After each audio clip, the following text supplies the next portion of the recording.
तो आज हम पढ़ेंगे क्लास 6, 7, 8 सभी के उसमें है linear equation in when variable.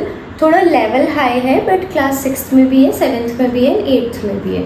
तो उसके हम ये वाले क्वेश्चन पढ़ेंगे जिसमें आपको स्टेटमेंट दी होती है और आपको इक्वेशन फॉर्म करनी होती है। तो सबसे पहले मैं आपको थोड़ा बहुत आइडिया दे देती हूँ इक्वेशन क्या होती है। तो जैसे हमारे पास कोई भी वेरिएबल या नंबर दिया है लाइक x+4, तो इसको हम एक्सप्रेशन बोलेंगे। या कुछ भी इक्वेशन दी है, दो चीज़ों को ऐड करके कुछ भी दिया है तो इसे तो हम एक्सप्रेशन बोलते हैं। बट अगर इसके इक्वल्स टू में लाइक कोई भी नंबर है जैसे x+3 इक्वल्स टू -5 या ऐसे इक्वल्स टू के इधर LHS भी RHS भी है तो इसे हम बोलते हैं इक्वेशन। ये हो गई हमारी एक्सप्रेशन जिसमें इक्वल टू के उधर नहीं दिया रहता है, LHS और RHS नहीं होते हैं, तो ये एक्सप्रेशन हो गया। जिसमें LHS लेफ्ट हैंड साइड और RHS राइट हैंड साइड भी होता है, उसे बोलते हैं इक्वेशन। तो हमें इस क्वेश्चन में इक्वेशन ही फॉर्म करनी है। तो सबसे पहले मैं आपको थोड़ा सा आइडिया बता देती हूँ। 4 टर्म होते हैं, प्लस, माइनस, इनटू और डिवाइड। तो इनके लिए कुछ वर्ड्स यूज़ करे जाते हैं। जैसे अगर इस इक्वेशन में आपको कहीं पे सम लिखा हुआ आएगा तो इसका मतलब आपको प्लस करना है। ऐड लिखा हुआ आएगा तो इसका मतलब भी प्लस करना होता है। और इंक्रीज्ड लिखा आएगा जैसे कि इस क्वेश्चन में दे रखा है, इंक्रीज्ड लिखा आएगा इसका मतलब भी प्लस करना होता है। माइनस में आपको या फिर माइनस लिखा आएगा या फिर सब्ट्रैक्ट लिखा आएगा और लेस देन लिखा आ सकता है। मल्टीप्लाई में आपको प्रोडक्ट लिखा आ सकता है, टाइम्स लिखा आ सकता है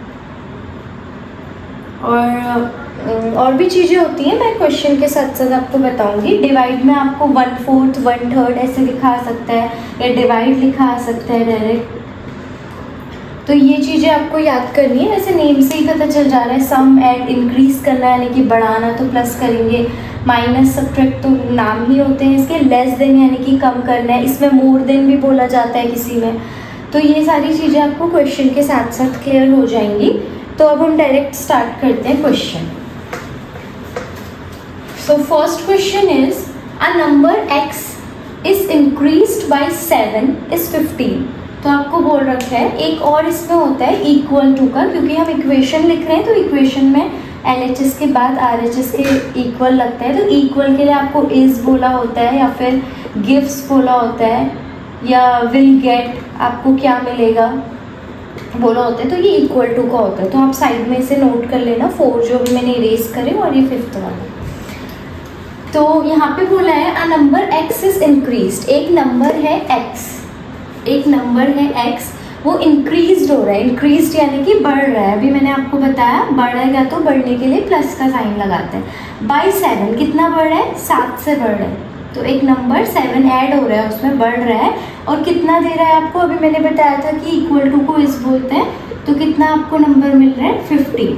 तो ये जो आपकी स्टेटमेंट है इसमें इक्वेशन लिखनी थी तो आपने ये इक्वेशन लिख दी कि x+7 इक्वल्स टू 15। अब अभी तो आपसे सिर्फ इक्वेशन लिखने को बोला है, हो सकता है आपको इस इक्वेशन को सॉल्व करने को बोले। तो सॉल्व करना मैंने आपको पहले की वीडियोज़ में बता रखा है। अगर इसी को सॉल्व करने को आ जाएगा तो क्या करेंगे? x+7 इक्वल्स टू 15 था, वेरिएबल यही रहेगा 15, ये नंबर यहाँ रहेगा। ये नंबर प्लस का है तो इधर आके माइनस का हो जाता है, -7। तो x की वैल्यू कितनी आ जाएगी? साइन ऑफ ग्रेटर नंबर, बड़ा नंबर कौन है? 15 या 7? 15। तो 15 के आगे प्लस का साइन है तो प्लस का साइन ही लगेगा। प्लस माइनस माइनस करेंगे तो 15 - 7 इज 8। तो इसकी वैल्यू आ गई, x की वैल्यू 8। अभी तो सिर्फ इक्वेशन कहा था तो आपको इतना ही लिखना है। अगर वैल्यू निकालने को कहा तो आप इस मेथड से कर सकते हैं। Second question is 4 times a number x is 24। 4 times, अभी मैंने आपको यहाँ पे साइड में बताया था कि इनटू को प्रोडक्ट, टाइम्स कुछ भी कह सकते हैं। तो 4 टाइम्स अ नंबर x यानी कि जो नंबर x है उसका 4 टाइम्स यानी कि इंटू 4 या 4 × x ले लो या 4x लिख लो, बात एक ही है।